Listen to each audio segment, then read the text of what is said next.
gentlemen, and welcome to Hampton High School's Crabber Field for today's varsity boys baseball game between the visiting Kecoughtan Warriors and the homestanding Hampton Crabbers. I'm Paul Rowe, and I'm here along with Frank Edgar today, and we're going to bring you this game, a game of high importance for the Hampton Crabbers. Well, Paul, this is going to be a good one, and we're underway already here at Hampton. It's a beautiful afternoon for baseball here in May. The field looks great, a tribute to Hampton's coach Danny Mitchell, oversees this and takes such nice care of this facility. And we're the fact that we have a nice new booth here. We do. We've dubbed it the Mitchell Dome, and we're going to enjoy the view here as the leadoff hitter, Tony Late at the plate. And as we go through this game here today, ladies and gentlemen, in the next few minutes, we're going to try and get you the lineups for the Kecoughtan Warrior and the Hampton Crabbers. And we'll have them for you as Mr. Hux is on the mound today. Well, you're seeing the finest player and the finest pitcher in the Peninsula District the last couple of years. Stephen Hux, a senior now, with a mean curveball. He just delivers for strike three.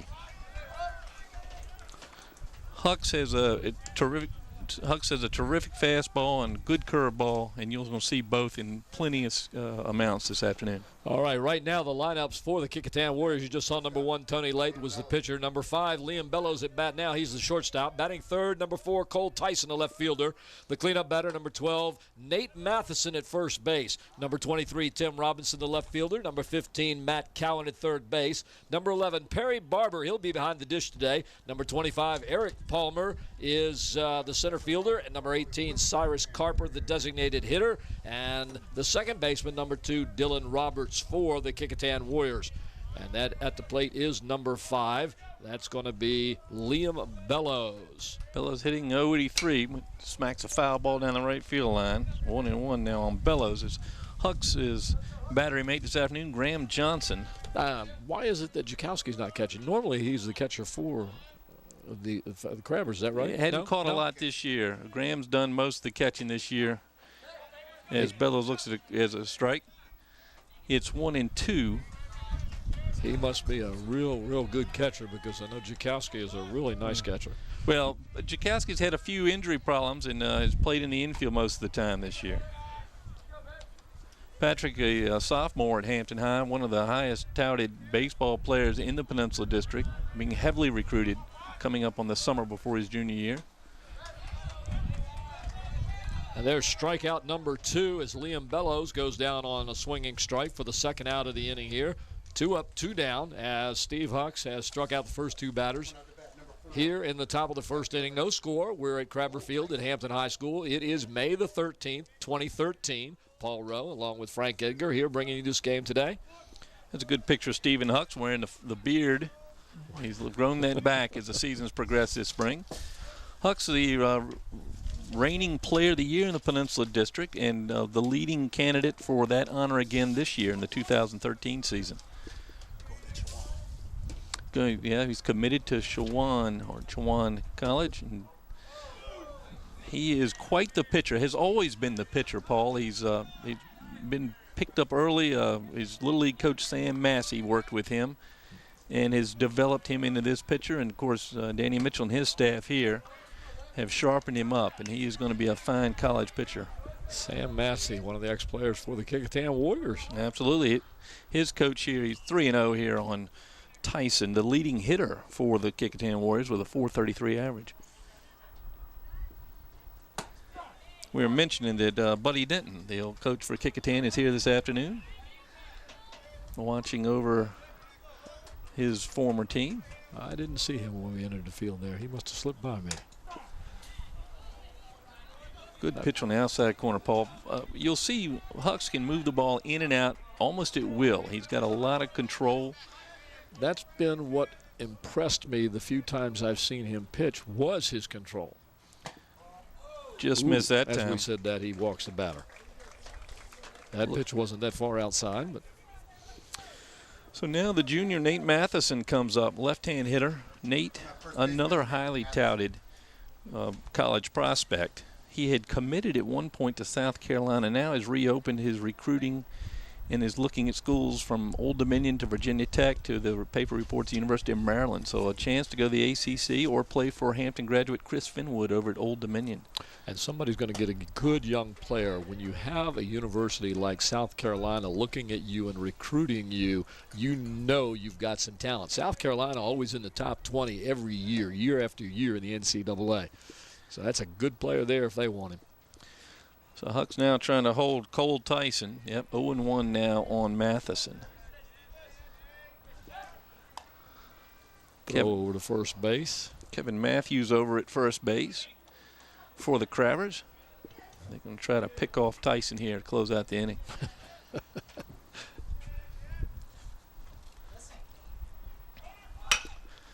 Ground ball the hole over to second base underneath the glove of Alex Smith.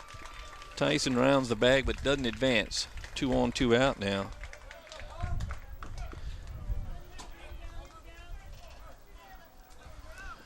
Matheson reaches on the arrow by the second baseman for the Crabbers, putting runners at first and second. 2 away here in the the top of the first inning. First 2 batters struck out. Hucks looked pretty good, and then he lost the third batter to base on balls. And on that one, Nate Matheson, as you can see on the replay, just taps it down towards second. Just a little miscue. Now we have runners at first and second for the Warriors. Up at the plate now for the Warriors, number 23, Tim Robinson, the right fielder. We have scoring dispute up here. We've given that an error to the second baseman. Jack Allison, the voice of the Crabbers here, working with us in the booth, doing the announcing. Always good to have Jack around. Keep us straight as Tim Robinson files one off. Tim hitting .309 this spring. Long 3-year starter for the Warriors, and a former member of my basketball team, Paul. Quite a point guard back several years ago, Tim Robinson. He's had an older brother that played Kecoughtan. They played together for a couple of years in the baseball arena. Steve Hucks is going to get the baseball rubbed up a little bit. That's Bobby Golaski, the bases umpire today. Behind the plate, Howard Smith. And again, the afternoon gets nothing but better as the sun comes out more and more. Still very cool, breeze blowing out towards, actually blowing towards left field, and then sometimes blows in. Moving around a little bit as these clouds roll by. No balls, 1 strike, 2 away. Pitch a little bit high, and he's got a runner caught up between first and second.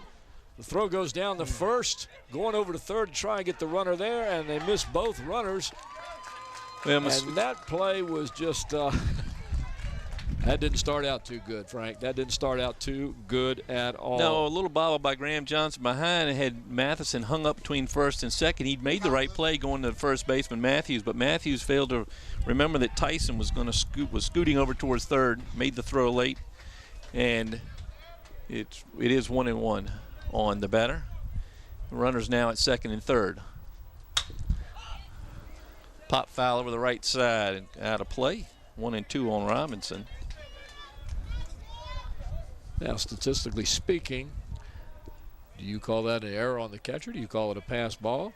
Do you call it a steal?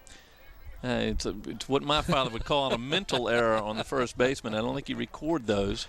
It may be a pass ball on Johnson.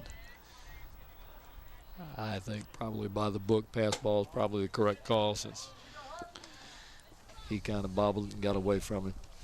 Kecoughtan coach Brett Wheeler down at third base, advising Cole Tyson on what to do. At first base, coached by Eddie Van Ness. 2 balls, 2 strikes as Hutz brings it in, and a swing and a miss, and down on strikes goes Tim Robinson for the third out of the inning.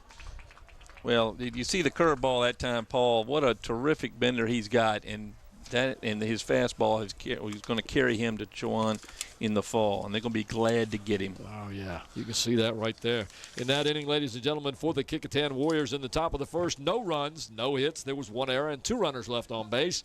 And we will now go to the bottom half of the inning where the Hampton High School Crabbers will come up, and they'll bring up, well, we'll bring up the lineup you're about to see on the screen, ladies and gentlemen. The Hampton High School Crabbers fighting for a share of first place, as they have had just a marvelous year this year. Well, an interesting development over the past couple of weeks. Woodside, the school with whom the Crabbers are trying to move into a tie here, won a game by forfeit a week ago. We'll talk more about that after we go through the lineup here. All right, for the Crabbers, leading off, number 10, Steve Hucks, the pitcher, followed by number 2, Taekwon Wilkins, the left fielder. The third batter is number 9, Darius Harris, the center fielder. The cleanup batter, number 1, Patrick Jakowski, the shortstop. That should be J-A-C. The next batter, number 18, Patrick Kyle, the third baseman. The designated hitter is number 12, Levi Halsey. He'll be batting for number 5, Alex Smith, the second baseman. That brings up number 17, Kevin Matthews, the first baseman. Number 14, A.J. Young in right field. And finally, number 7, Graham Johnson behind the plate today for the Crabbers. Well, on the mound for Kecoughtan, Tony Late, 2-2 on the year. The junior has played at various positions for the Warriors over the last couple of years. Been solid for them this year. They've started off slow, did Kecoughtan, but they've come on strong in the last couple of weeks. And they're going in the tournament, and Brett Wheeler feels like he's confident of going in much stronger than he had anticipated even a month ago. Yeah, they start off not just slow, but real slow, Frank. You're right about that. They hadn't really bought into the concept that Brett had brought with him to this team. When they finally did, they started clicking real well, and Brett was excited, and you saw they ran off 5 straight wins. Brett in his first year with the Warriors, having led Bethel successfully. Stephen Huck's going to lead off with a drive right up the middle. Shortstop fields it beautifully. Throw is late, single for a Hucks. That is a base hit, an infield hit for Steve Hucks.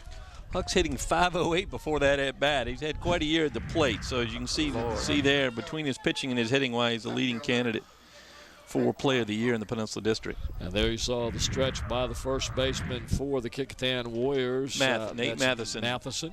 Good-looking first baseman, and he's a terrific pitcher, by the way. The bunt laid down beautifully by Taekwon Wilkins, but goes foul. Taekwon Wilkins, you'll recognize, our listeners or watchers will remember him as a cornerback for the Hampton Crabbers this past year, a sophomore. We refer to him as a little left-hander. You can tell now why we call him that. He's hitting .255 with 4 triples.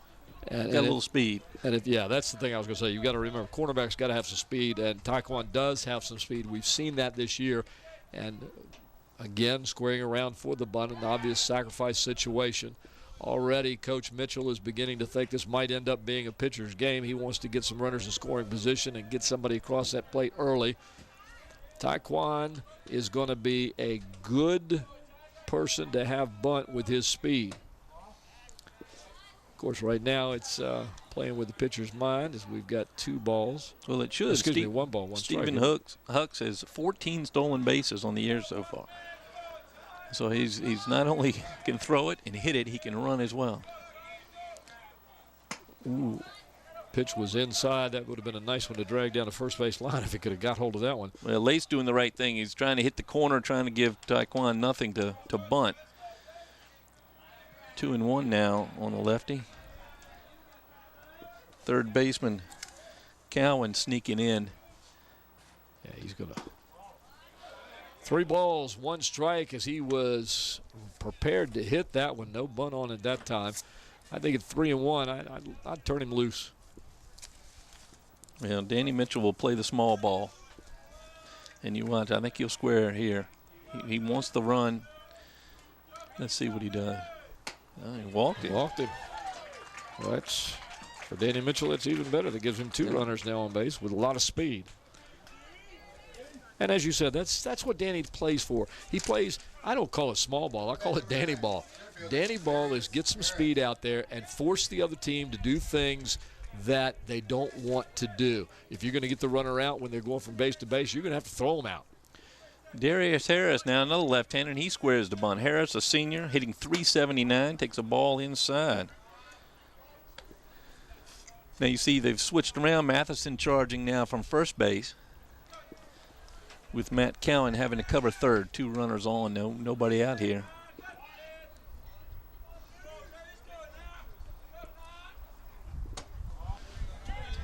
Right now, Tony Lade is having a little bit of a problem finding the plate. 2 balls, no strikes on your number 3 batter. Harris with 16 RBIs on the year. Number 2 in that department on the Hampton team. Well, he offered it that one, so we're going to have a strike there. 2 balls, 1 strike. Darius, the guys play a little football here at Hampton. Played baseball now. This is his 3rd year on the varsity. And been a big contributor. Has some power, too. I've seen him knock one over that scoreboard in right field. Really charging on that play. Called strike, 2-2 now. That's a tough one to take there. That was about 2 baseballs inside.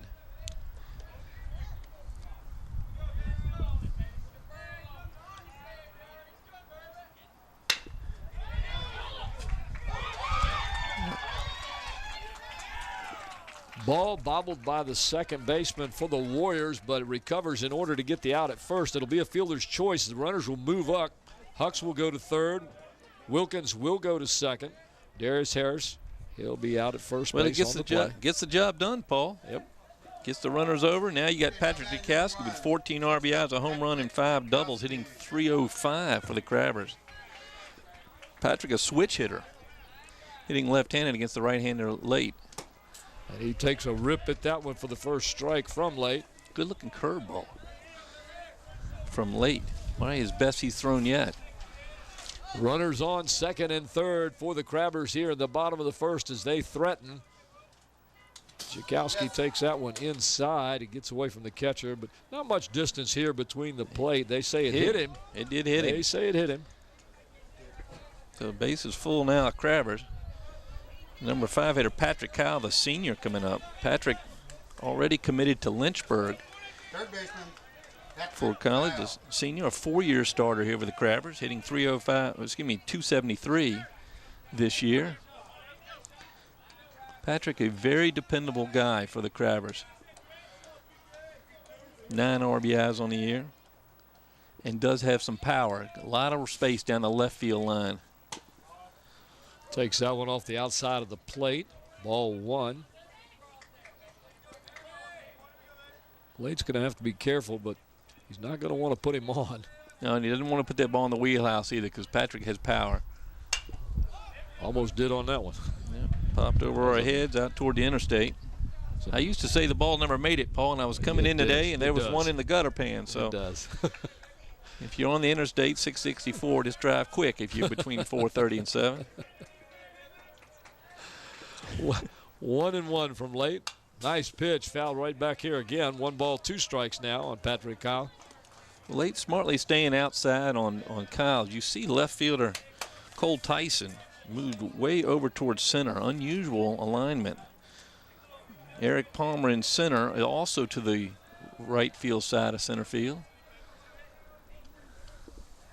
And Tim Robson straight away in right.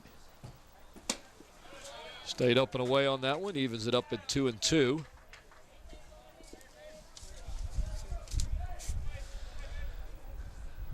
Tony Late doesn't take a lot of time on the mound. Nice breaking pitch. Nice breaking and pitch. Nice fight off by Patrick Kyle. It was almost like he realized what it was at the last second and just figured, I better get rid of this one quick. Levi Halsey on deck for the Crabbers, hitting .404 out of that designated hitter spot. Outside again, that's going to that's going to bring it full at 3-2. So this is going to be an action pitch right here, ladies and gentlemen. 3 balls, 2 strikes, bases loaded, 1 away. Runners going, and with Wilkins at second base, this could be a big play. Oh, swing and a miss. Tony Late reached back for something there and brought it right down the plate. Good pitch by Late. But here's Halsey, as I said, .404 with 25 RBIs. Outside. So Late's going to stay away from Halsey. Try to, at least. Levi having a heck of a season for the Crabbers. On the outside again. And he went too far. Called strike. Levi not able to hold up on that curveball. You know, we've seen Late work in a changeup every now and then. His battery mate, Perry Barber, calling the signals back there. A good pitch on Kyle to get him to swing and miss. And that was a good one there on Halsey.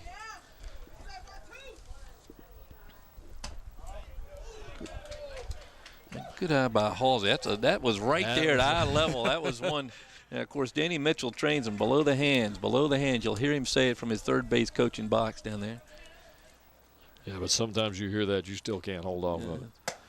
Outside again. Now 3 balls and 1 strike. Now, real risk, though, for Late to come in. See, with Wilkins at second base. A lot of speed out there. Single would bring in at least 2.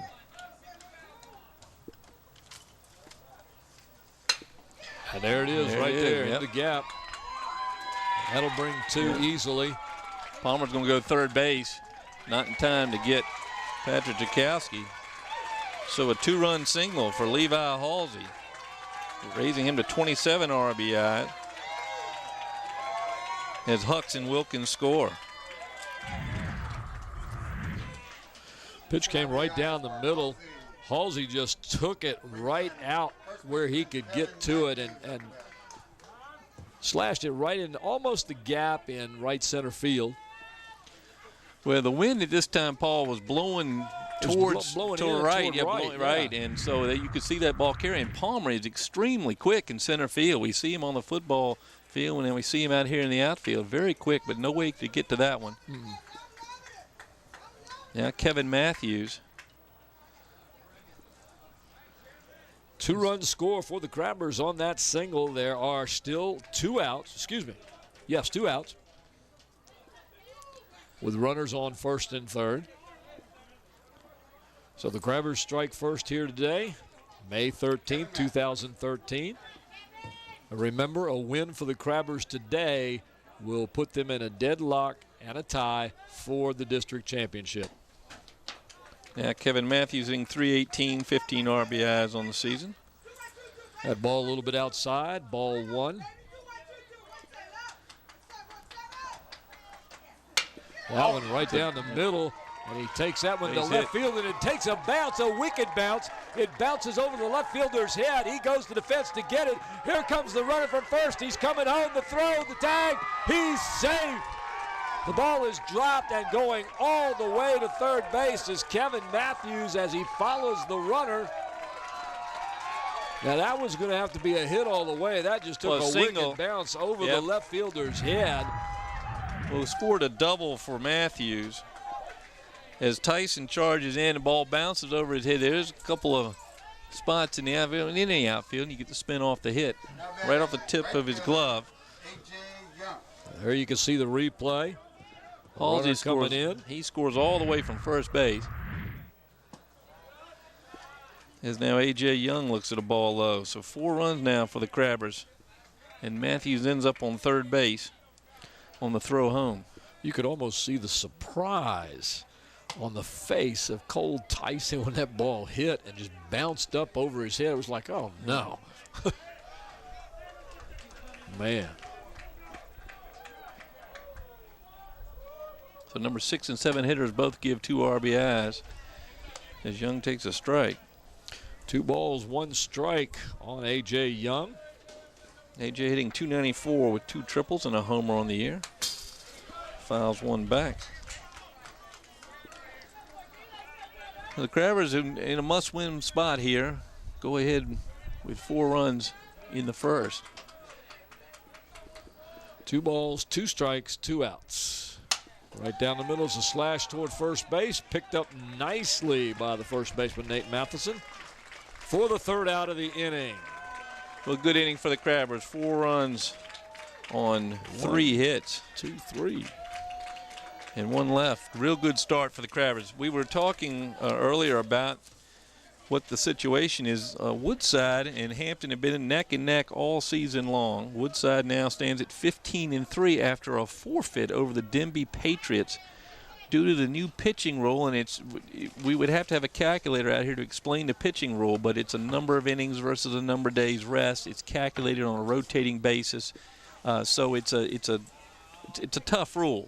And Denby had a pitcher that went 7 innings, and Denby upset Woodside a week and a half ago.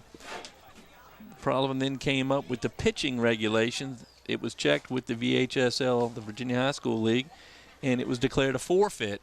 So Woodside picks up the win. on the forfeit. Now, the newspaper and Dave Johnson, who does a terrific job of the Daily Press following the Peninsula District, has a good summary of what happened. The Denby coach or athletic director had called.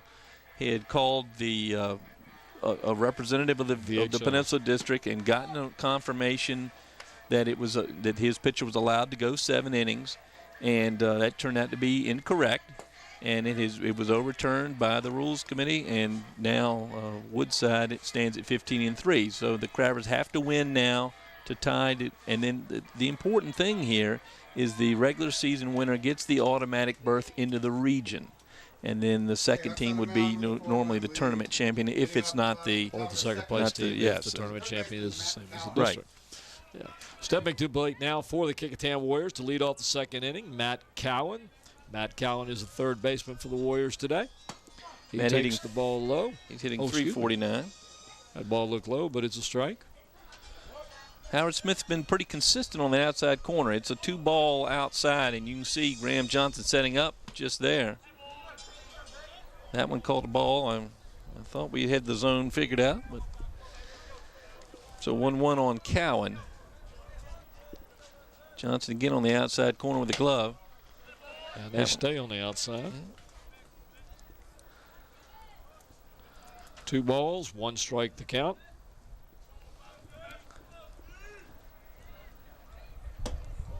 Curveball breaks over, but high. 3-1.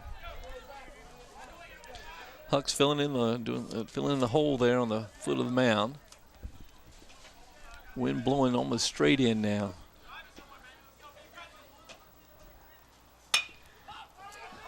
Pop behind first base. Matthews going back into foul territory. Reaches up with that peach basket of a glove and makes the play. Nice play by Kevin Matthews. As the wind caused havoc on that little pop foul. You can see him stuttering around there.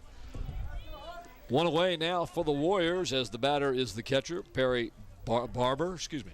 Barber hitting .289 on the season. Barber, the #1 golfer at Kecoughtan as well. Takes after his uncle, Alan Barber, who was a great golfer in the Peninsula. Little tapper toward first. Over to cover his Hucks at first. And he's safe. He didn't touch the bag. So Hucks misses the bag with his foot. Thought he had it, seemed to have the time. Out comes Danny Mitchell. He's going to talk to Bobby Golaski and have a discussion of why that wasn't an out. I think Bobby's going to tell him the back of his heel wasn't on the bag. Look, I don't know if we can tell anything here. Where I sat, it looked like he was out, but the umpire has a better view of it from where he is. He seemed to have his foot on the bag. That's tough to see, but Golaski had the view. Whatever it is, he's safe. It was scored a base hit. He had to score a base hit. So Hucks gives up his first hit of the ball game. And if that's the only hit he gives up, he's only got himself to blame if that was a foot not being on the bag problem. It was hard to tell from here because where he was. Here's Eric Palmer, the center fielder. Palmer takes it down low, jumps away from the catcher. Perry not going anywhere down at first base. No, not a base stealing threat, although Graham Johnson's going to have to watch out. There's not a lot of room behind the catcher here at Hampton. No, as hard as Hucks throws, the ball will bounce off the fence and come back.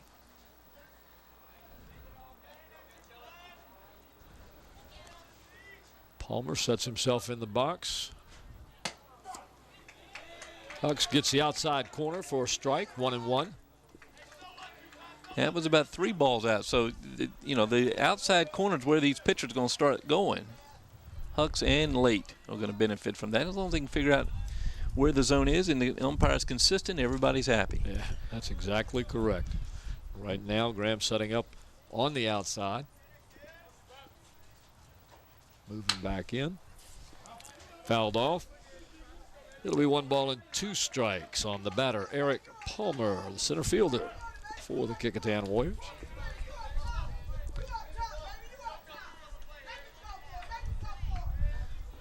Good crowd. I understand that a lot of Woodside fans are here to watch this game to see if they're going to get the automatic berth or they're going to have to play one more game before the tournament Tournament starts this weekend, Saturday, at Peninsula War Memorial Stadium. So we encourage everybody to come out and watch that. The Peninsula District Tournament, the top 8 teams. You get 4 games on Saturday. It's a great day to watch baseball. Breaking pitch that didn't quite break enough on that. It gets away from Graham and down to second base is going to go the runner, Perry Barber. That's going to be a pass ball that time, yeah. I thought a pretty good curve ball. Palmer smart enough to hang, to lay off, but Graham couldn't squeeze it. 2-2 now. 1 away, runner on second base. Hucks relaxes, wants to talk to his catcher. Graham will go out to the mound. They'll have a little discussion. Where do you want to go eat tonight? No. Did you do homework? How about that beard? Yeah. That's what he's saying. Stephen Hucks had it written up in the paper about that beard. He shaved it early in the year, and it's grown back nice. Of course, Stephen's worn a beard, I think, since he was a 9th grader. He's always had his hair a little shaggy. It's short.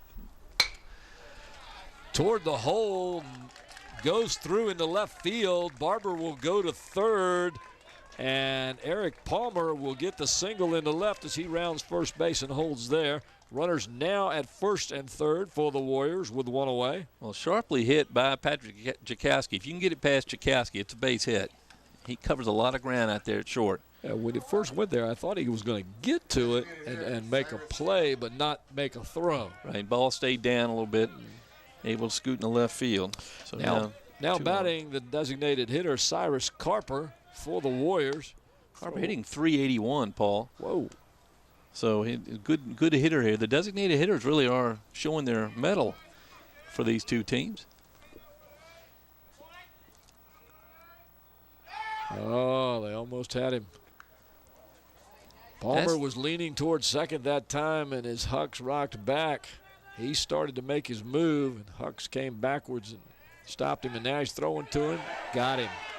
Whoa. Ooh, didn't get him. Palmer. Looked close. We've seen Palmer play a lot of sports for the Kecoughtan Warriors. We know how quick he is, and he was able to scoot back in that time under the tag. Yeah, that's the thing. The first baseman was blocking the view from here, and his left hand got up under there, you can see. But when you look from here, there goes a balk. That's a balk, and 1 run is going to score, and the runner, Palmer, is going to go to second base. So the Hucks makes an illegal move out there on the mound. Everybody knew it, so did Steven. So first run scores for the Warriors on a balk. Still 1 out, man at second base now. Carper waiting for a pitch. Ball low to Carper, dug out by Johnson. Stephen Huck's going to settle down here. Checks on Palmer. Palmer will steal a base. Sliced foul off to the right side and out of play. It'll be 1 ball, 1 strike on the batter, Carper. So Carper with a chance to knock a run in here for Kecoughtan. Still only 1 out, runner in scoring position. And Palmer, not bad speed out there.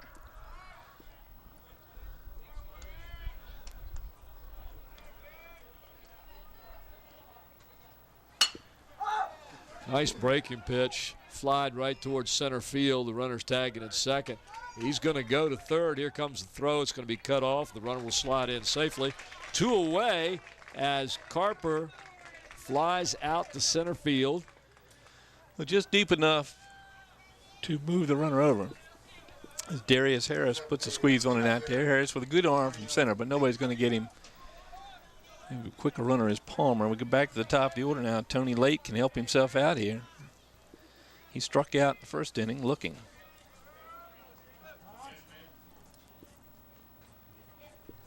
Two outs now in the top of the second inning. The Warriors getting a run in this inning.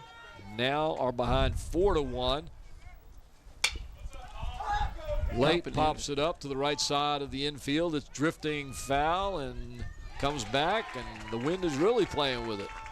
Well, that's second pop foul to Matthews in this inning. Both of them looked like they were in short right field, but they drifted over foul territory. So the Kecoughtan Warriors able to come up with a run on a couple of hits. 1 run on 2 hits. There were no errors, and 1 runner left on base. A good inning for Kecoughtan. I think Coach Brett Wheeler would take that. Wheeler, of course, the fans would know him as a great pitcher at Kecoughtan. went off to, was it Mississippi State? No, actually he went to Old Dominion University first.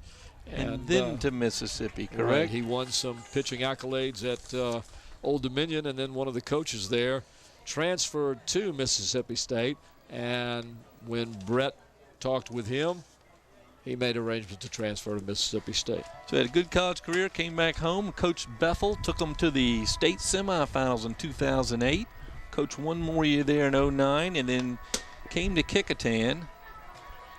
Did not coach baseball until this year.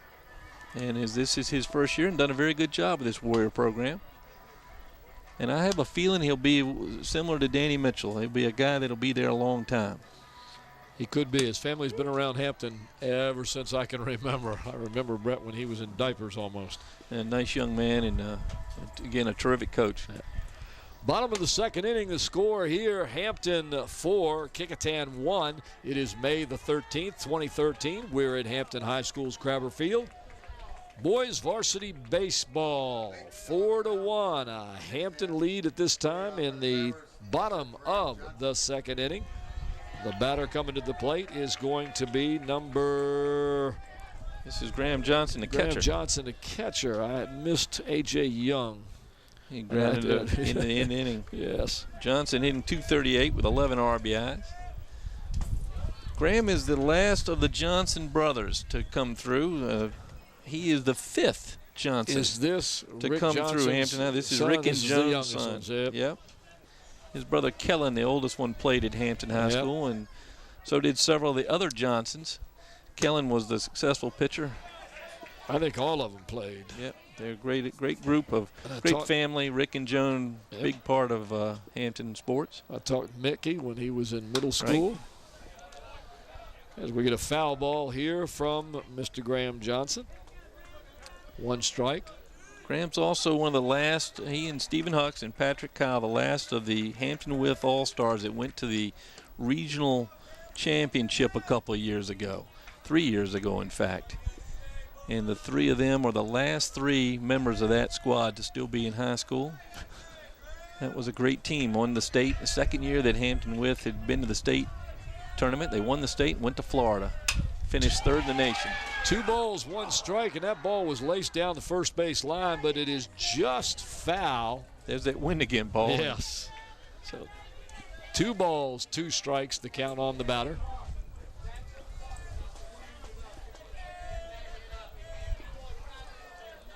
Bottom of the second inning, 4-1 our score. Hampton High over Kecoughtan High. Graham Johnson takes one inside. That was a called strike, and it was right there. That's that curveball that we've seen from late a couple times already. Very, very effective. Now back to the top of the order, and Hucks, Stephen Hucks, started the game hitting .508. I don't have a calculator, but he's up above that now. He's with a single back in the first. There's that breaking pitch again, and it drops in for another strike. Strike 1, the count on Stephen Hucks. Stephen has 4 doubles, a triple, and a home run this year. Slams that one off the side of the backstop. Strike 2, 0-2 the count on Hucks. Looks down to Coach Mitchell. Mitchell says, hit the strike, let the balls go. Wind picks up there. Coming in this way now. Flag blowing straight in. The curveball didn't break at all that time, sailed over Hucks' head. Wind didn't let it. No, the wind is really picked up just in the last, this at bat. That ball outside and in the dirt. Be 2 balls and 2 strikes now with 1 away. On the batter, Stephen Hucks. Tony Lade on the mound for the Kecoughtan Warriors. He sets and throws. On the outside, and Hucks goes for that one, waves at it, and that's a strikeout for Late. That'll be 2 away. 2 strikeouts here in the bottom of the second inning. Yeah, 3 for the game for Late. Now we see the lefty Taekwon Wilkins. Wilkins walked, scored a run in the first.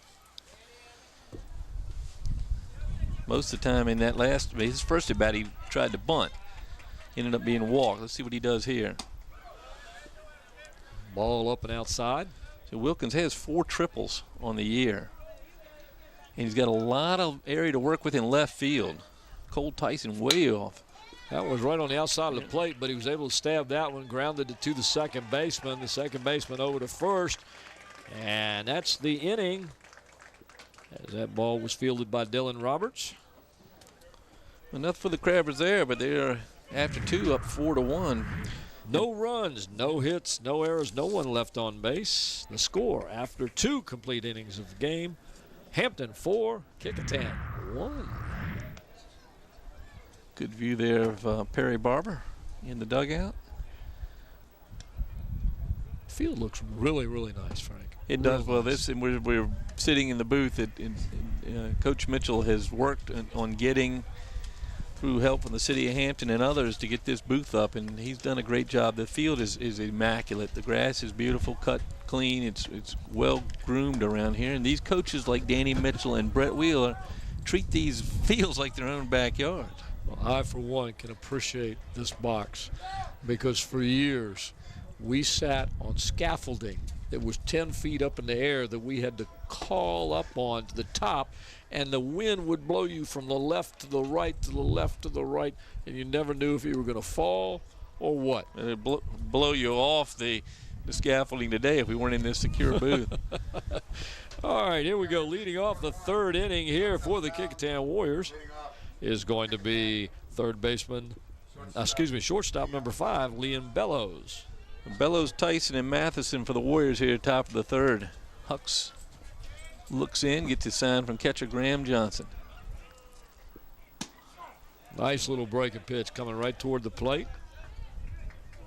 Strike 1.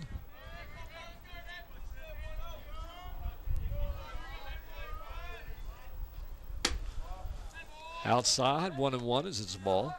Tell you, it's a fine line out there. The catchers, both of them, Barber and Johnson, both trying to find that outside corner. Seems to be right in the left-hand hitter batter's box. Nice breaking pitch. Real nice breaking pitch there. 1 ball, 2 strikes.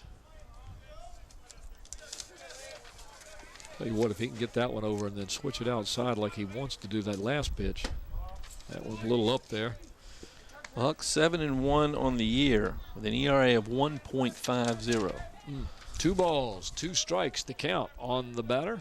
He struck out 61 plus the ones today and walked only 10 in this year. Full count, 3-2.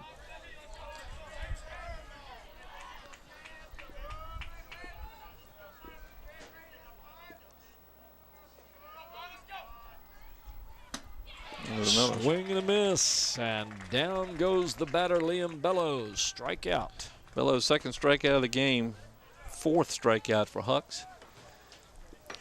Cole Tyson will now step to the plate. Tyson went and reached on a base on balls in the first inning. He's hitting .433 on the year. Foul tips that one. 1.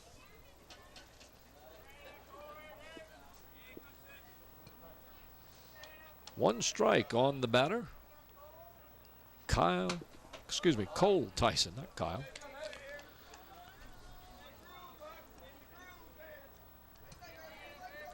One and one. Outfielder straight away, a little bit short in left field. Taekwon Wilkins. Popped up on the infield. Behind. Now it's back here. And right on top of us. Yeah. Should have had your glove up on that one. Man. Which we have the Mitchell roof to thank us for not getting pelted with that foul. God.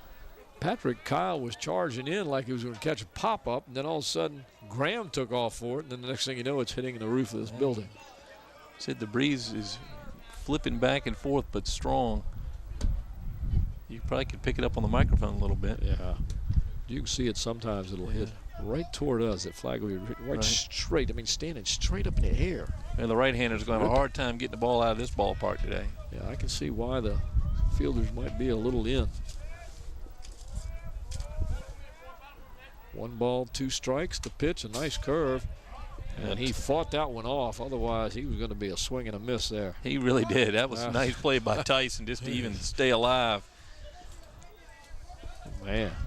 That one came in and took a hard left. Yes, it did. 1 ball, 2 strikes on Tyson. and try to get him to chase. Graham Johnson had the glove up over his helmet. I'm not a big fan of that waste pitch like that. Go ahead and give him something. 2-2. There's that strike on the outside corner. So Hucks strikes out 3 in the first inning and none in the second. Now struck out the first 2 he's seen in the third. That's going to bring up Nate Matheson, the first baseman for the Warriors. He reached on error in the first inning and was stranded. Matheson, a real good friend of the shortstop for the Crabbers, Patrick Tchaikovsky. They played on AAU teams together for years. Both of them college baseball bound. Takes that one on the outside corner for a strike. Matheson, a left-hander, and one of the best left-handers in recent years in the Peninsula District, left-hand pitchers. He's not pitching today. He pitched on Friday. That one went across the plate, and that one was nailed to the left fielder, who goes over and makes the catch. I tell you, that ball looked like that was the center fielder's ball until the breeze got a hold of it, and a little hook there, and Taekwon Wilkins able to hustle over and track it down.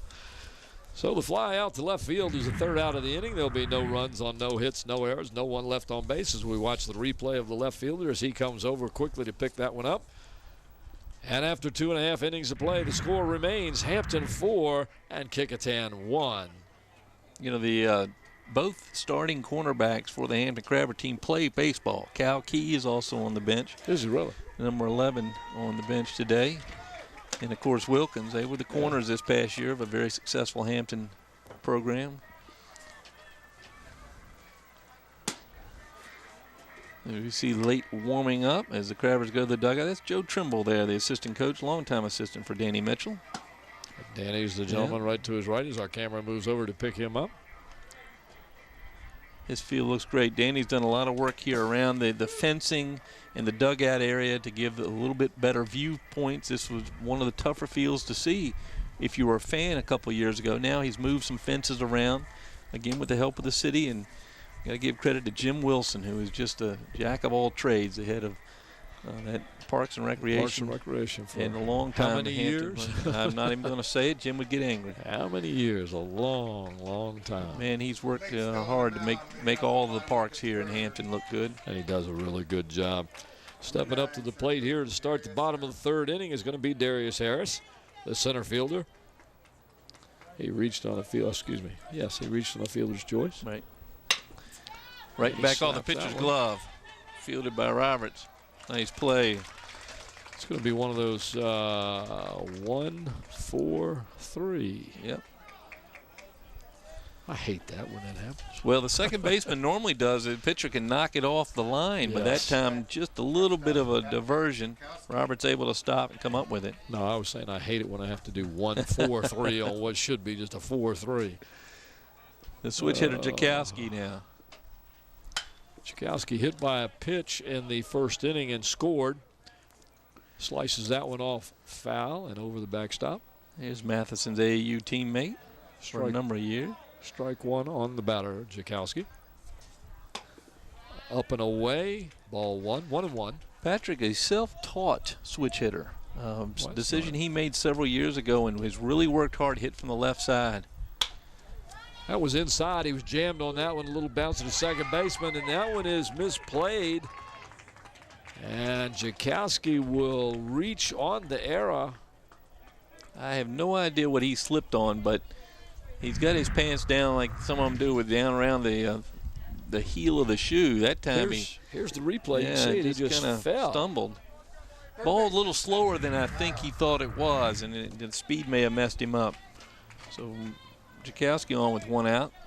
The fifth batter, Patrick Kyle, third baseman, steps into the batter's box. Tchaikovsky on first, swing and a miss. Strike one on the batter, one away. Runner at first is Patrick Tchaikovsky, batter Patrick Kyle. Patrick Kyle, of course, the son of Kenny Kyle, a longtime member of the baseball community here in the area, coaching in Hampton with Little League. Squares the bunt, takes the pitch. It's called a ball. It'll be ball one, 1 ball, 1 strike. Of course, if you registered to vote in the last 20 years, you did so with Terry Kyle, who's my classmate right here. Provided you registered in Hampton. In Hampton, that's correct. Slashed off and to the right, out of play. Terry's strike 2. Terry's just retired in the last Are you couple of serious? weeks. And Tara Morgan, Hank Morgan, the coach of the Peninsula Pilots, his wife has taken over as the registrar here in the city of Hampton. Hank Morgan. Hank, of course, a player here at Hampton High School. Was he really a player? Yeah, Really? You call him a player? Yeah. Strike 3, the batter. Patrick Kyle strikes out for the second out. Designated hitter, Levi. Now Levi Halsey with that blast to right center to knock in 2 runs back in the first. Halsey hitting now over .404. Ball just off the inside portion of the plate for ball 1. Halsey also a product of the Hampton With Little League. A lot of those good players come out of Hampton With, and then others come out of the Phoebus Little League, like Nate Matheson. Throw over to first, keep Kecoughtan close to that bag. 2 away. Kecoughtan takes his lead. He has stolen 5 bases on the year. Not sure he'll go here. Give Levi a chance to hit. That was called a ball. Pitch looked real nice. 2-0 the count. And again, Tony Late trying to find that outside corner to the right-hand hitters. Done a pretty good job so far. 4 strikeouts for Late. Ooh, up and in. Ball 3. Well, that Late showed you a little zip there. That was probably his strongest fastball yet. Just happened to be up and in. 3 balls, no strikes, 2 outs on the batter, Levi Halsey. There's that curveball, man. 3-0 to go to the curveball, Paul, and a good one.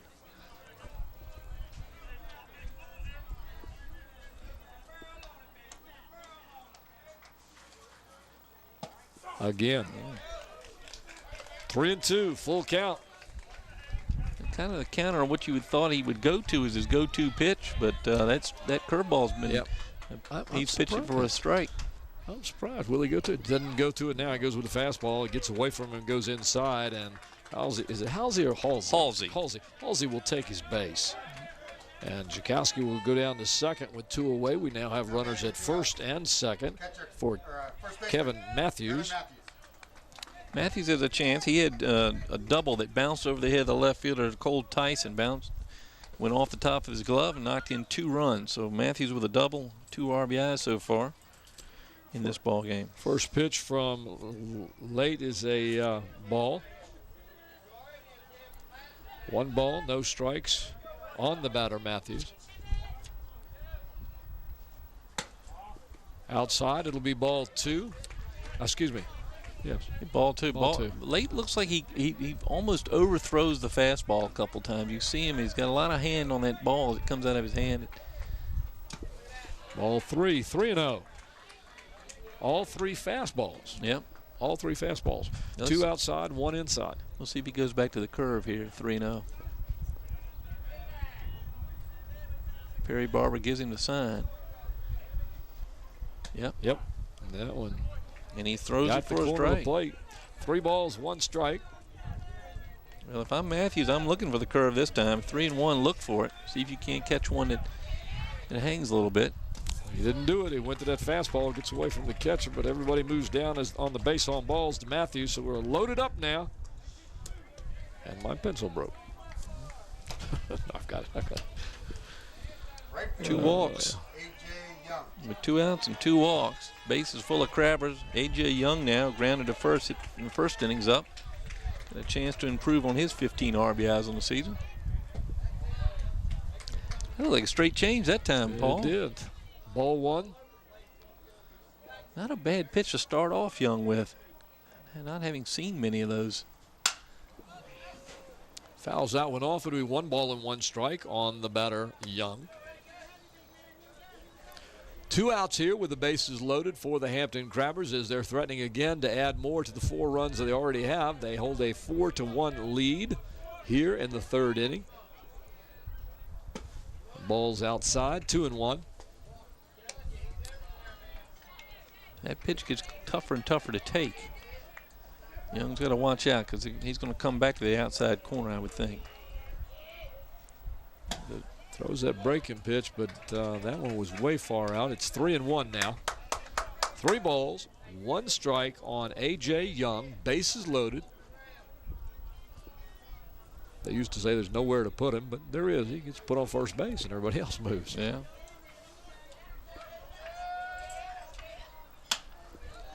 Good pitch right in on the hands. Fouled him off. Yep. Now the merry-go round pitch now. Late throws kind of a heavy fastball. There's a curveball. Walked it. Perry Barber wants to appeal that. I don't think he's going to get it. Let's see. Yeah, 3 walks in the inning. As Young picks up an RBI on the walk. That ball was just a little off the plate down there. Again, that breaking pitch, Frank. Yep, but 1 out, had 2 outs and 1 on, and he's walked 3 in a row. Base is still full of Crabbers, and Graham Johnson to plate. Knocks He one smashes out. it. Yep. Base hit. Palmer's got it in center. He's going to go to third base. Whoa. He's going to get. He's safe. Ball bounced away. Good throw out there from Palmer. He had him if Cowan was able to hang on. Johnson knocks in a couple of runs. He'll get a single and 2 RBIs. He'll go to second on the throw. As you see the replay here, he just rips it. I mean, that's a shot into the outfield. Watch his strong throw go to third. And had him there. if he caught it. Right there. Top of the order, Stephen Hucks enjoying now 6-run lead, 7-1 Crabbers, and he can open it up even further with a base hit here. There's that good curveball. 1 strike, no balls, 2 outs, runners on second and third for the Hampton Crabbers. Hucks takes a rip, comes up empty. 2 strikes. 0-2. 1 for 2 in the ball game. Had a single, scored a run in the first, struck out in the second. On the outside, he tries to take that one to the left side of the infield, and a tag out. And he tagged out the runner. They had a pinch runner. Cal Key had come in to pinch run. And Danny Mitchell going to argue whether he hit him or not. Cal Key running for the catcher, Johnson. And the question is, was there a tag? And Golaski says there was. Obviously, Cal Key says there wasn't. We'll have to see if we have a replay on that. No, that's how it's going to be. All right, in the bottom of the 3rd inning, we're going to pick up 3 runs for the Hampton Crabbers on 1 hit. Just out of the frame of the picture there, Liam Bellows was very confident that he got him, and he did indeed. 7-1 Crabbers now. After 3 innings of play, the score, Hampton High School 7 and Kecoughtan High School 1. Well, good play by Bellows. Smart play. Because I'm not sure with that, as slow as that ball was hit, I'm not sure he was going to get Hucks at first base. I didn't think he was. Yeah, so it was maybe his only play. But I didn't think he was going to get the runner either, so it was a good play. The key running for the catcher, Johnson. And the old question, should he have hung up there? He didn't have to run. So Hucks goes back to work here, top of the 4th.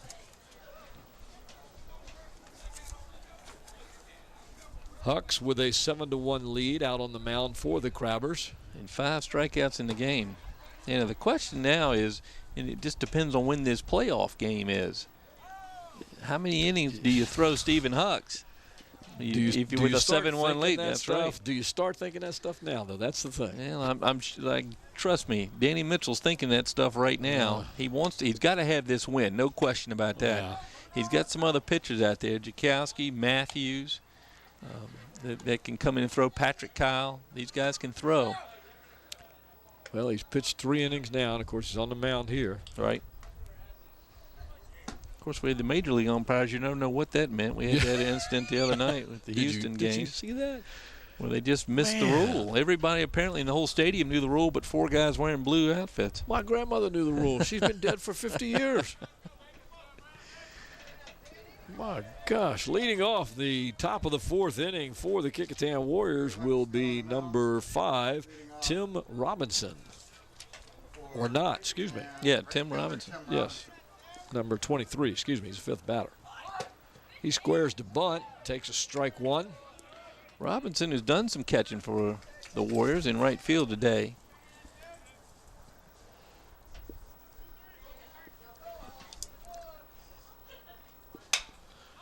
Fouls that one off to the right-hand side and out of play off the first base line. Stephen Huck's coming back strong here in the fourth. It's going right after Robinson. Well, when you have a 7-1 lead, you feel a little more comfortable on the mound, I would think.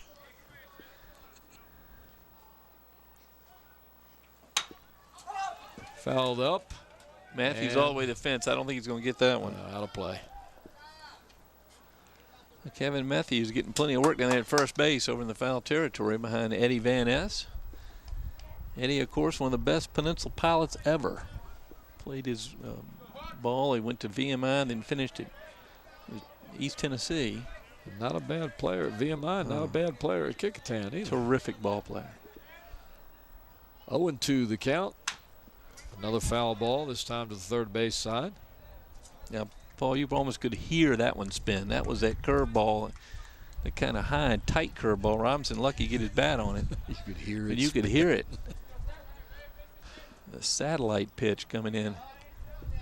Hucks has a couple different curveballs. You'll see them. One's much sharper than the other. That one's up. Ball 1-2. That's the pitch you don't like, the little waist pitch. If you're going to waste a pitch, you're just, well, that's a whole nother discussion. That one's outside as well. It'll leave it up at 2-2. 2 balls, 2 strikes. That's been a strike earlier in the game. That's a tough one. That's the outside corner again. Both pitchers trying to find it. That one just a little out. That one inside, and he rips that one right off the bag at third base. And that's going to go for an infield single. Base hit for Robinson. It did hit right on the bag. And I think if it hadn't hit the bag, it was going to go fair. See if it has this. Watch it. It's an inside pitch. He hits it, and look at it. Boom. Just bounces right up. You can see it fall right there between the fielders. Not a lot you can do there. Matt Cowan into the batter's box for the Warriors now with nobody out and a runner on first. He popped out his first time up. Robinson, no slide over there, very close. Eddie Van Ness is probably going to have to mention that a slide would be helpful. Cowan still waiting for his first pitch. Inside, ball 1. That one turned Cowan around. Now I think you're going to see Hucks go to that outside corner, having showed Cowan the inside pitch. Let's see what he does here. Robinson with a little bit of a lead. This time he gets down on the ground as he gets back to first. I'm sure Eddie had a few words for him, just a suggestion that he may want to slide.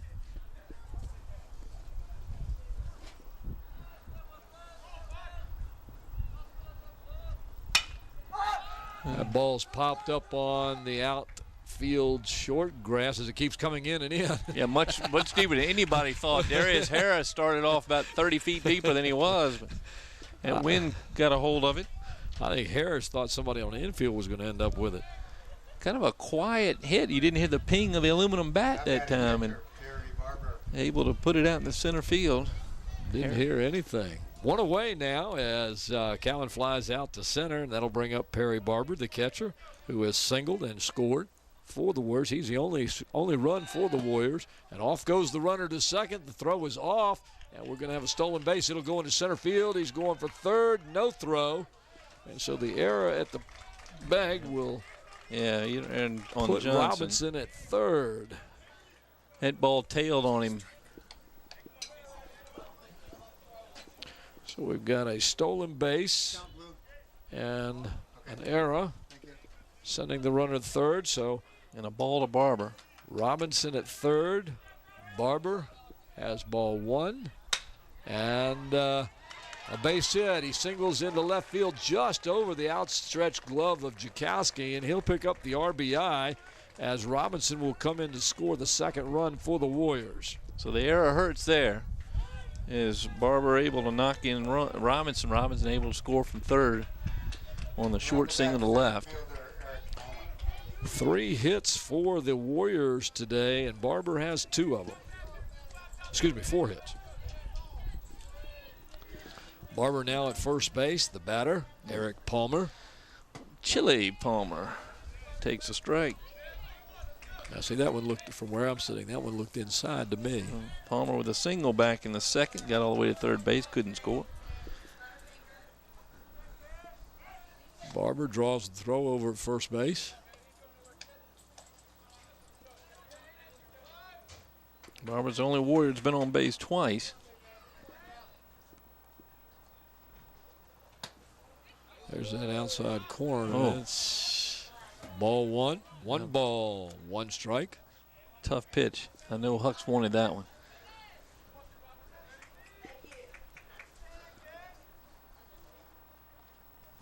Swing and a miss on a good fastball, a little up. Pull the trigger. Come on.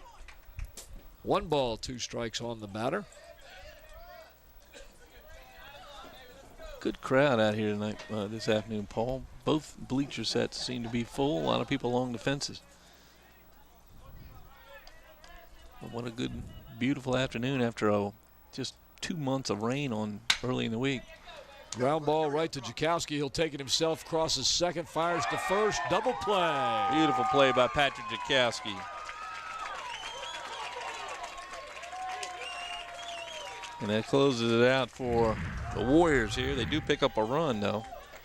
Here's a replay. You see Kecoughtan hustling toward the base. He's going to take it himself. Steps on the bag, makes a strong throw to beat this speedy Eric Palmer to first base. In that inning, the top of the fourth inning for the Warriors, they'll pick up one run on 2 hits. There was 1 error and no one left on the base due to the nice double play by Patrick Kecoughtan. So, after 3.5 innings of play, the score, Hampton 7, Kecoughtan 2. Then we get a little break here as Tony Lake goes back to the mound for the Warriors. So this is a big game for the Crabbers. They move into a tie for first place with a win here. They'll have to play Woodside between now and Saturday for that automatic berth in the Eastern region.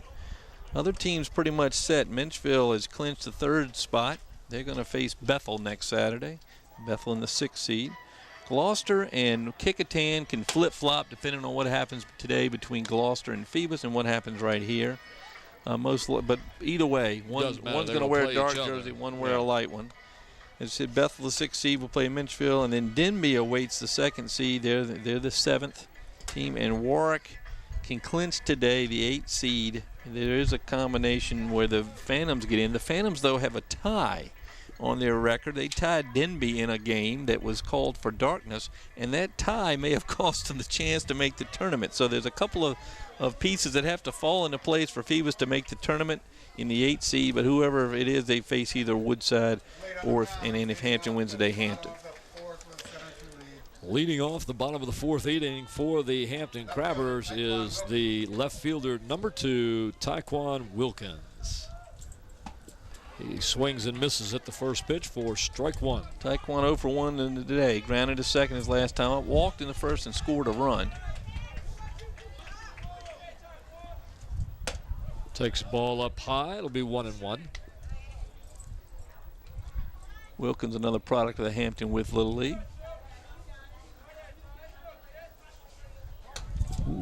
Little inside. 2 balls, 1 strike.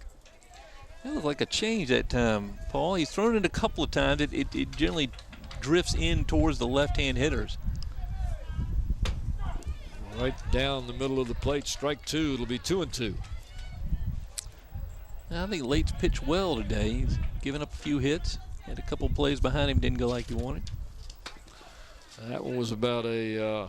yeah, as soon as I say that, he throws a 57-footer. Yeah. I'm not going to take it back. He's mixed in the curve very well, and then he's thrown that change a couple of times. Ooh, inside, and it actually hit him. So Taekwon Wilkins will get first base. Well, as quick as Wilkins is, just to hit him is an honor. I mean, that's a...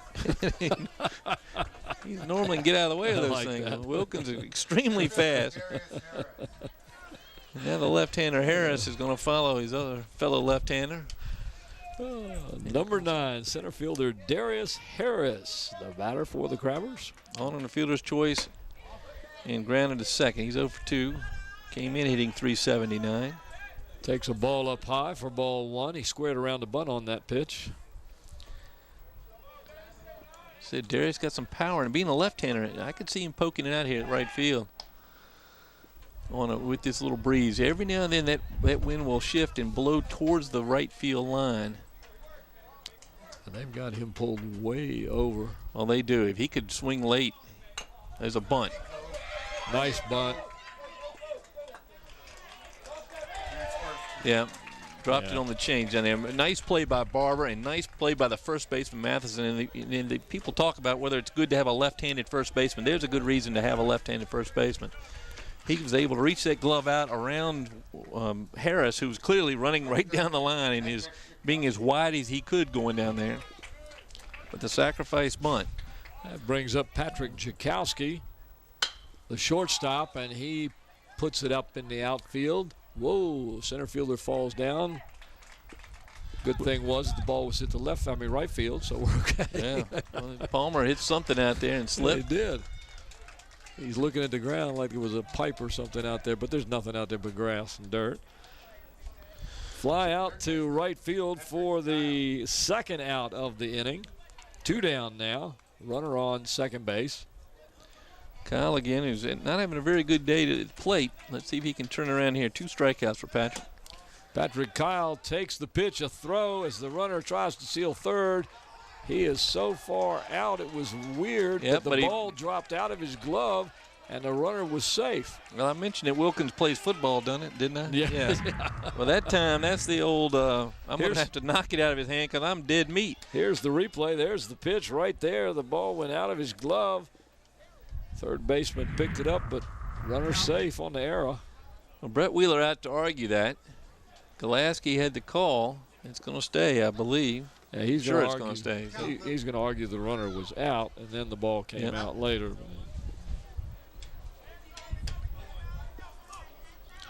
So the pitch is called a strike. Thank you. But now Patrick Kyle with another chance to knock a run in. He's had a couple of chances. A little single here brings in the 8th Crabber run. As Brett Wheeler returns to the dugout, unsuccessful, as so many managers are when they go out to discuss plays. No balls, 1 strike, 2 outs. Ball hit to the shortstop, fields it over to first for the 3rd out. All for naught as Crabber strand Wilkins down there at 3rd base. In the bottom of the 4th inning for the Crabbers, no runs on no hits. There was 1 error and 1 runner left on base. So after 4 complete innings of play here at Crabber Field at Hampton High School, the score, the Hampton High School Crabbers 7, the Kecoughtan High School Warriors 2. Ooh, here we are, the Monday after the supposed end of the regular season. We mentioned a little bit about the rain. We've had rain on Tuesdays, it seems like, for 4 or 5 weeks in a row. The Peninsula District schedule's been in a How about we've had rain on Tuesdays, Wednesdays, Thursdays, Fridays, Saturdays, Sundays, Mondays. So it explains the green grass out here, but and also why they're playing this game so late. This was scheduled for last Tuesday, and now we are playing this on Monday the 13th. Real quickly, ladies and gentlemen, I want to thank the great crew we have out here today at today's game. On the cameras, we have Randy Bagoli, Wube Grobe, and Steve Fryer. Andy Foley's on graphics and animations. Greg Lesko is slow motion instant replay today. Camera control operator is Renee Camden, and the chief engineer is Don Scharouse. The engineer is Greg Lesko. Audio is Andy Foley, and the director, the producer, Don Scharouse. I'm Paul Rowe, along with Frank Edgar, bringing you this game today, May the 13th, 2013. Right here on LSC, your local sports channel. At the plate for the Warriors, leading off the 5th inning, is the DH Cyrus Carper, who slashes it to, actually I say slash, actually like a Texas leaguer or a dying quail for a base hit. Carper came in hitting .381, so that's not unusual for him to poke one in the field like that. Leadoff man gets on for the Warriors. Top of the order now, Tony Late. And you mentioned leadoff man gets on, and the number 9 batter is seen as a second leadoff man in many, many cases. Yeah, there are examples in the major leagues, particularly where they'll bat the pitcher 8th, Ball one. Late 0 for 2 today. Struck out and popped up in foul territory to the first baseman. Came in hitting .367 though, and does have 5 home runs, so he has some power. Ball was up high.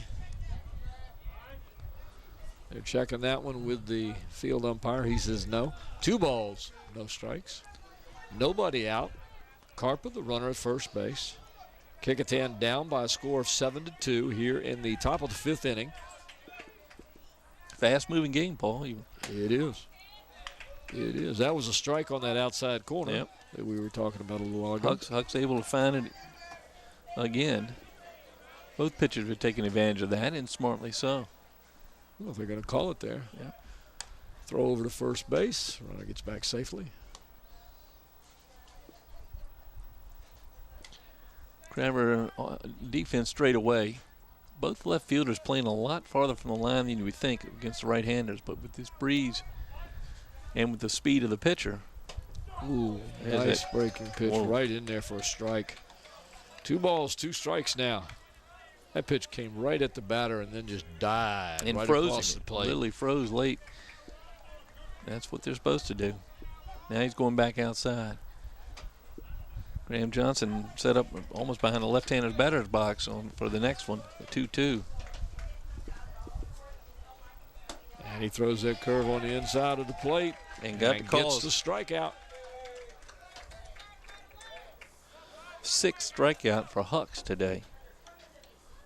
With 1 away, the shortstop Liam Bellows will step to the plate.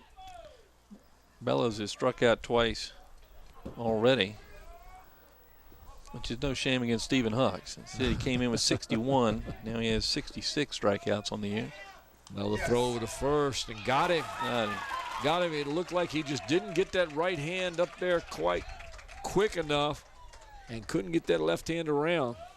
They picked him off at first for the 2nd out. Boy, and Brett Wheeler's going to argue this one. Bobby Glasky's going to get to know these guys pretty well here. Both Eddie Van Ness watching. We'll see. We didn't get it on that camera. There's a shot. That was close. We've had a couple of close plays, and I know they're going to argue that you just did it because, you call the other one safe. Kind of law averages argument, but that argument too is a failure. He never seemed to get the left hand around, and the right hand kind of hit something and stopped. And I couldn't tell from here. I'm like you. It was close. Very close. But you couldn't tell. Still betting. Liam Bellows. Brett Wheeler's going to retreat to the third base coach's box. Eddie Van Ness still has the hands on the hips, and that's what coaches are supposed to do. Yep, and Liam Bellows is still in the batter's box waiting for his first pitch. But 2 down now. And he gets that breaking pitch right across that outside corner this time. That one started more toward the middle of the plate. Strike 1. We've seen Hucks move. We've seen him throw the real overhand curve. Comes at the head of the batter and drops down.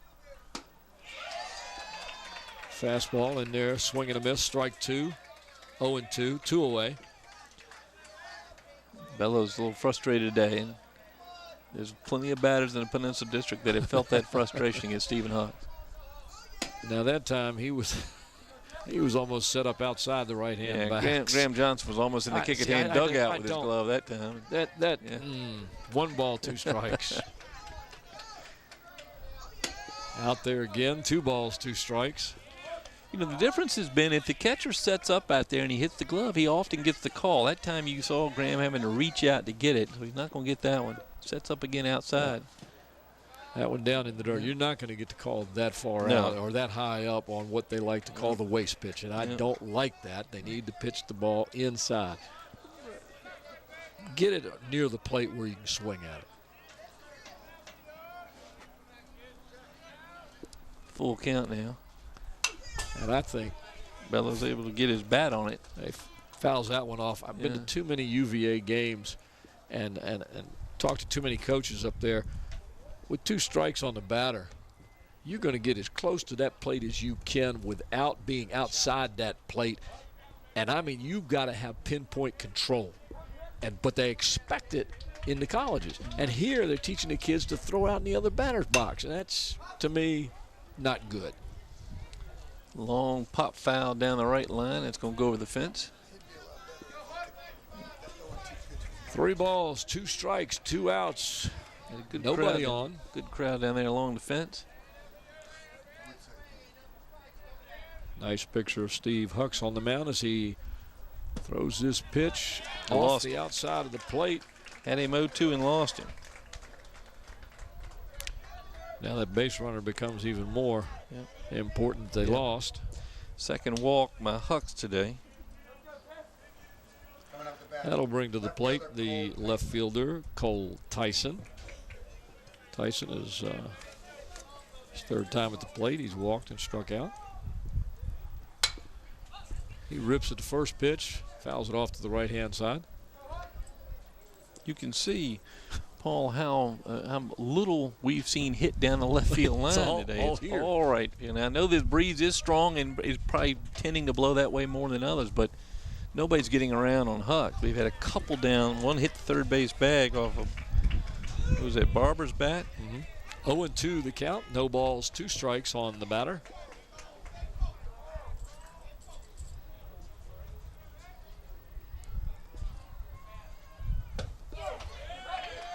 Swung at that one, strike 3, and that's 3 away for the Warriors. No runs on 1 hit. There was 1 runner left and no errors.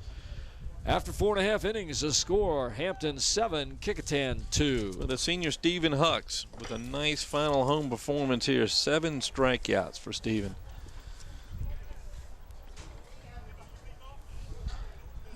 See if Danny Mitchell makes some changes here. He might do it. I am not as familiar with the rules, so I can't give the inner workings of how many innings versus how much rest. I read the articles at the beginning of the year about how they were doing this, and I couldn't figure it out. No, it's not simple. Yeah. And you need a CPA. And that led to the confusion. We were picking up the theme again on the Denby-Woodside game where Denby upset Woodside. They beat Woodside. Woodside had 11 hits in that game. Denby had 3, and Denby beat them. And then they get the forfeit comes because the Denby pitcher threw too many innings. But there is some complexity there, and I know the coaches are working through it this year. The first year of the rule, they actually meet after each game. They go through each other's pitchers, and then they turn that information into the Peninsula District. Everybody has tried to comply, and I know that was an inadvertent situation. No matter what the outcome is, right now it's a win for Woodside. Right. But that it certainly was inadvertent. Everybody trying to comply with the rule. That takes a little bit of time to figure out, and it's going to take a while for the coaches to get comfortable with it. Leading off the bottom of the 5th inning for the Hampton Crabbers is going to be Levi Halsey, the designated hitter. Halsey scored 2 runs, has 2 RBIs, and he's 1 for 1 because he walked in the 3rd, singled in the 1st. Halsey came in hitting .404, so he's done nothing but increase that average. Swings and misses on that one. Strike 1. Big, strong right-handed hitter. A little bit high. 1 ball, 1 strike. Lake continues to bring some steam. Throws a very heavy fastball. Outside, 2-1. Smart play. I would have thrown out there as well.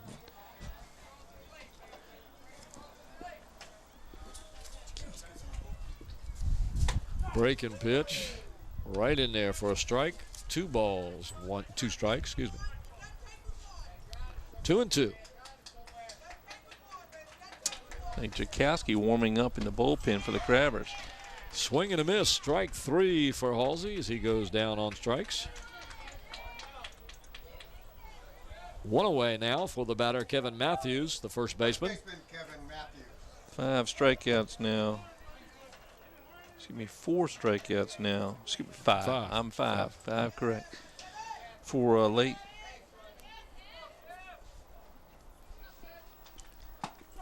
Kevin Matthews takes that one on the outside corner for strike 1. Matthews with a 2-run double in the 1st, walked and scored a run in the 3rd.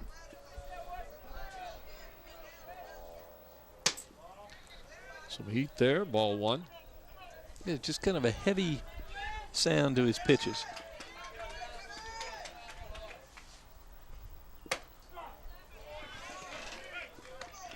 There's that outside corner. We found the corner.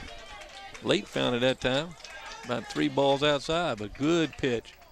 1 ball, 2 strikes. That one up. Yeah, that was a Right curveball. there. Ooh, what a pitch. Struck him out.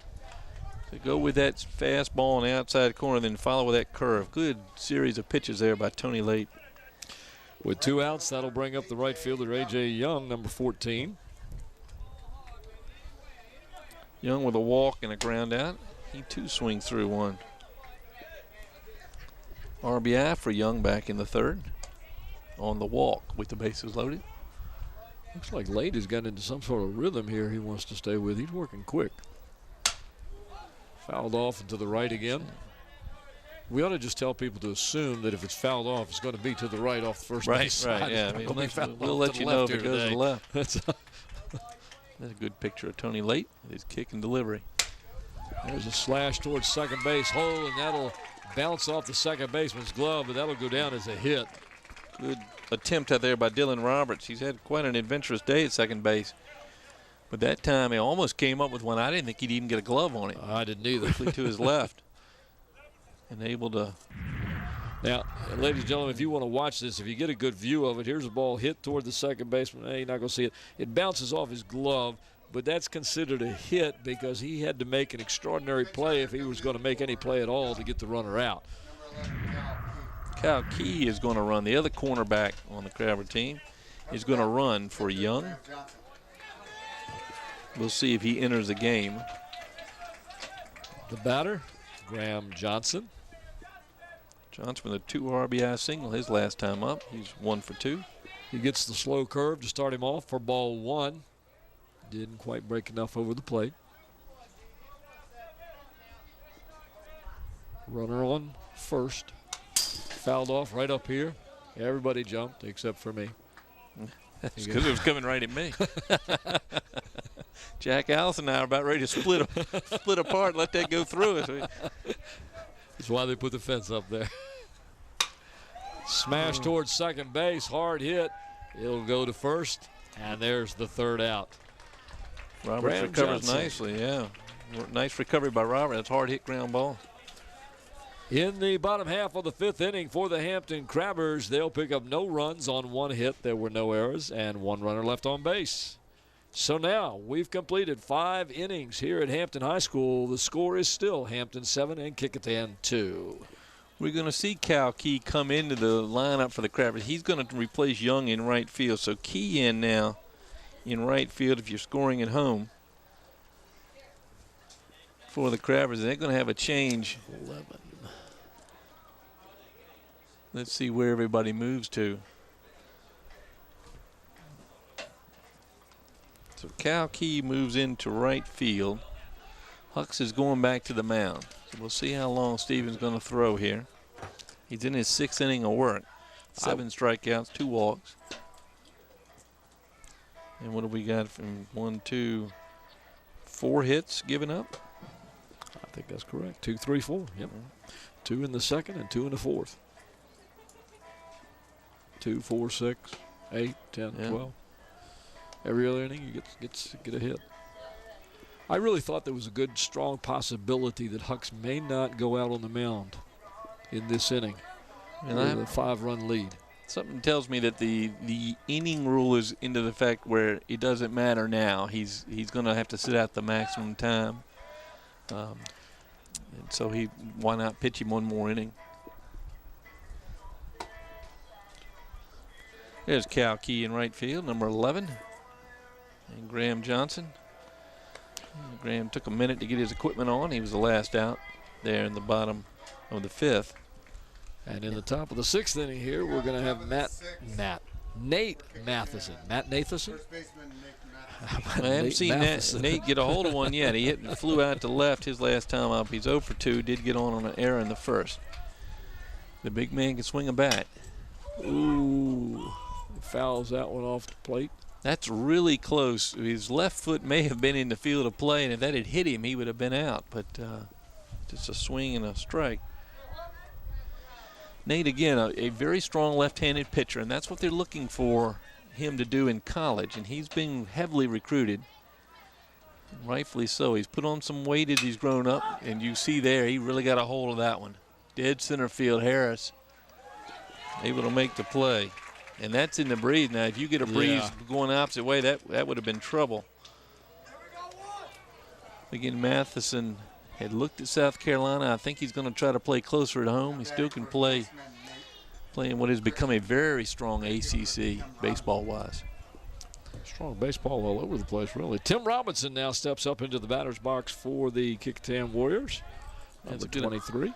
Good opportunity to mention a game tomorrow night. I got a college game coming to War Memorial Stadium as we watch Robinson swing and miss. Old Dominion William & Mary tomorrow night. Really? Peninsula War Memorial Stadium. Not a bad game.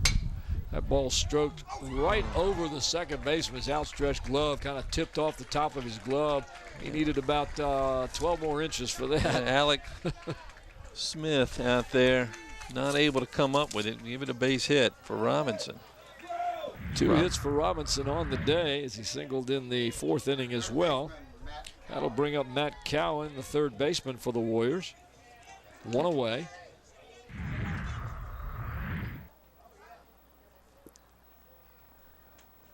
There goes the runner. Johnson this time tails again on him. Not able to stop the steal. Stolen base for Robinson. That's his second stolen base of the game. That comes from a certain rec league coach in basketball. He had that speed. I think that's, if you interview him after the game, ask him if that attributes that to a certain basketball coach he had. It's all that running you made him do, huh?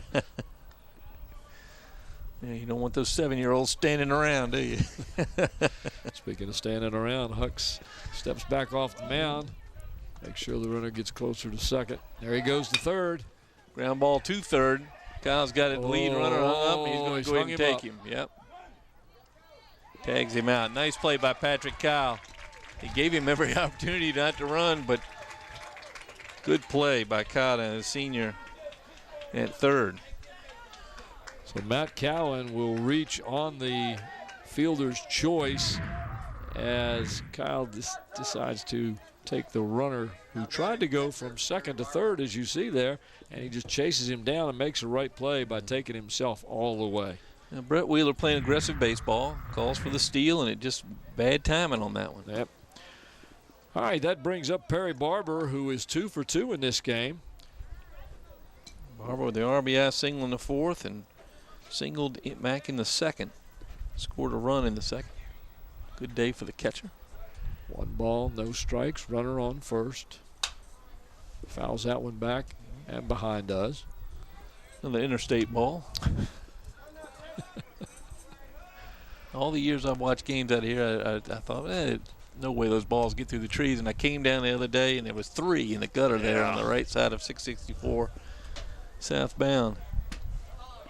A swing and a miss. Strike 2, and they throw down to first base. That Quick time, throw. Yeah, Graham Johnson with the right idea. Matthews not ready for that. He was off the bag some. If he was on the bag, they had him. That's a Yadier Molina moment right there. Molina can throw it from his knees. Guy's got a gun.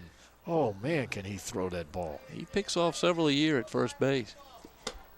Swing and a miss. Down swinging is Perry Barber for the strikeout, the 3rd out of the inning. So in this 6th inning, the Warriors do get 1 hit, but they don't pick up any runs, and they leave 1 runner on. So after 5.5 innings, once again, it's still Hampton 7 and Kecoughtan 2. 8 strikeouts for Stephen Hucks, taking him to 69 strikeouts on the year. Quite a performance. There you see a good picture of the Warriors as they are huddled around first base, preparing to go to the field, and there are the Crabbers as they're huddled up, getting ready to come to the plate to bat. Well, I think Danny Mitchell's answered our question we had earlier about what he was going to do with Hucks. I think he knows he's got to have this win, and Kecoughtan seems to hang around. It's scoreboard 7-2, but they have never seemed to be out of the game. Playing very hard, late pitching very well. He's going into his 6th inning of work.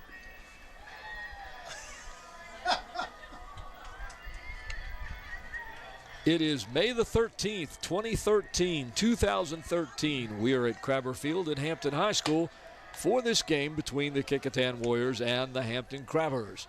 A game that has huge significance to the Hampton Crabbers. If they win this, they will be tied for first place with Woodside. And, of course, this is the last game of the season in the district. So if they do tie, they'll play a playoff to find out who the district champion is before they go to the tournament. The co-champions, they're just playing for the first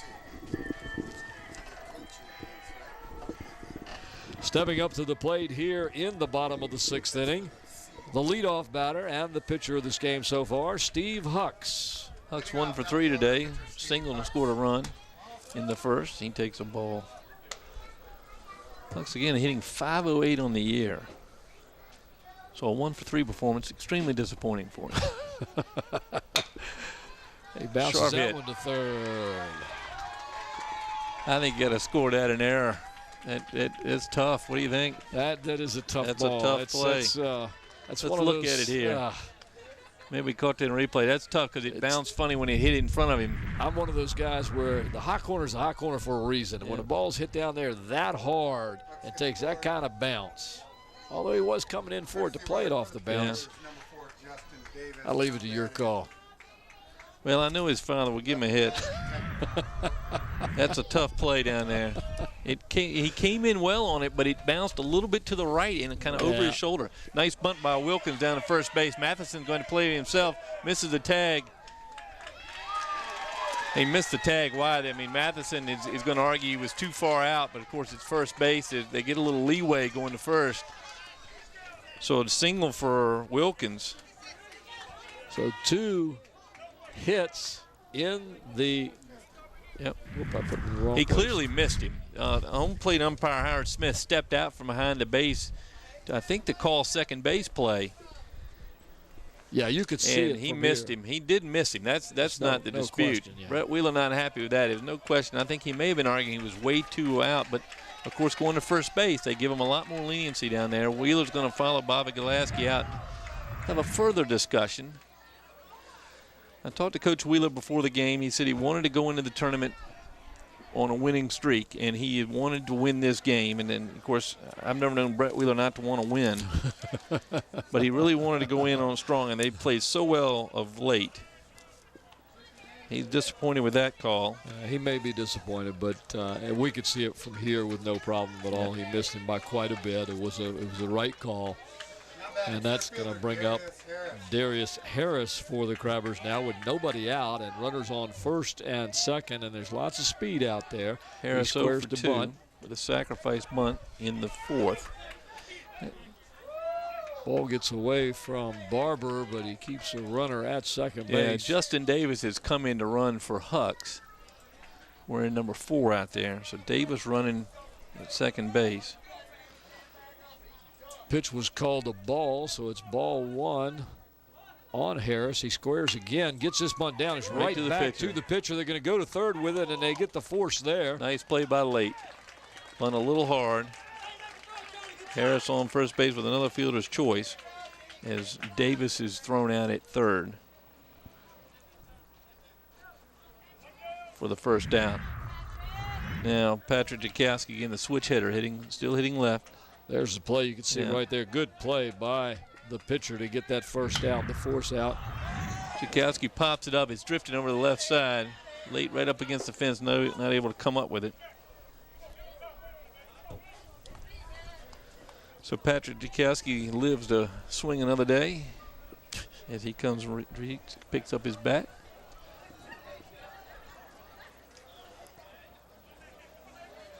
Tony Late in a little trouble, helped himself out there with a nice throw to first base on the bunt. Still only 1 out here. No balls, 1 strike, 1 out, 2 runners on. A big swing right towards second base. Second baseman flips to short, and they're going to take that one and stop right there. So there'll be runners at the corner. Another fielder's choice. Yep. Kyle again up with a chance to drive in a run. His 4th time up with base runners on. Patrick 0 for 3 today. Patrick again headed to Lynchburg to play his college baseball in the fall. 4-year starter here for Hampton.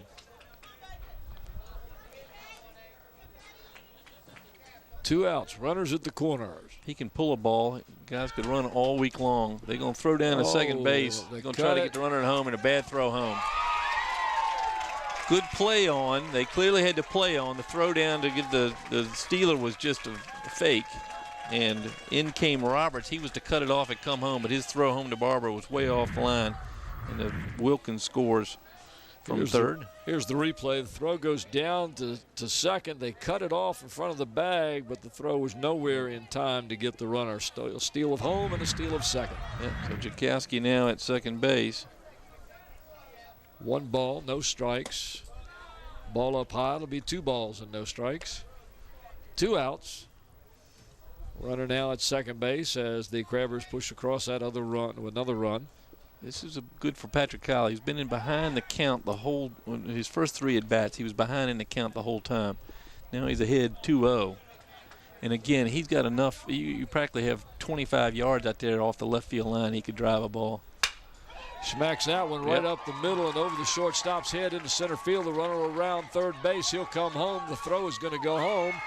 Kyle's going around second and hold. He falls at second. I hope he's okay. His legs really came out from under him there. RBI single. Single to center with an RBI. So Kyle knocks one in. Good look at Patrick Kyle coming down the line. He knows he's got at least 2. Because he figured that throw's coming home, running all the way as he comes around second base, stumbled, but able to get back to the bag. So the RBI there for Kyle, his 10th of the year. And now Levi Halsey with a chance of knocking a run. He had knocked in 2 in the first, scored a run in the the third, and struck out in the 5th. Levi 1 for 2, so he's increased at 4-4 average. Drives one to right field. Tim Robinson back in the wind, able to haul it in. Good inning, though, for the Crabbers. They put 2 more on the board, Paul. They continue on. 2 runs on 3 hits that time for the Crabbers. And they had 1 runner left, and there were no errors. So after 6 complete innings of play, the score here at Crabber Field, Hampton 9 and Kecoughtan 2. Huck's back to the mound here for his 7th inning. And why not? What a game he's thrown. 8 strikeouts for Stephen Hucks. And if you don't lock up Play of the Year by an 8-1 record and hitting nearly 400, now I don't know what you have to do. Excuse me, hitting nearly 500. All right, something we need to think about here as the 7th inning begins and the Warriors will send up, well, they're scheduled to send up Eric Palmer, Cyrus Carper, and then back to the top of the lineup, Tony Late. But we're going to need to take a look at our players of the game, Frank. So, yeah. It's tough. You know, Hucks has pitched beautifully today.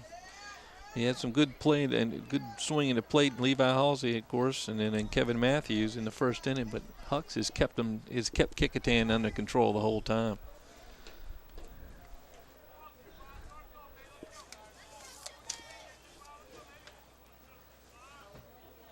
You know, for Kecoughtan, Perry Barber's had a great day at the plate. Yeah, he has. I think he's played well behind the plate as well, and from his catching spot. So Chili Palmer now facing Hucks. Pop straight over our head. Palmer 1 for 2 today. Singled back in the second, hit into a double play in the 4th.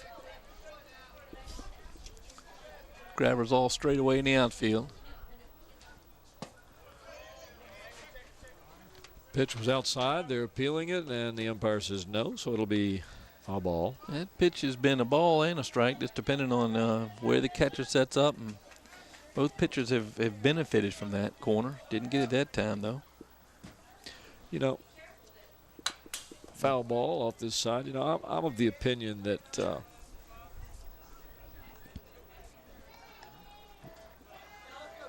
that's been a great team effort there.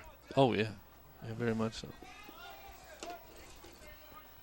Yeah, I think, well, Steven, of course, has led them for 2 years now. And again, his last home game, another pitching gem. Ball up high. 2 balls, 2 strikes to count, nobody out.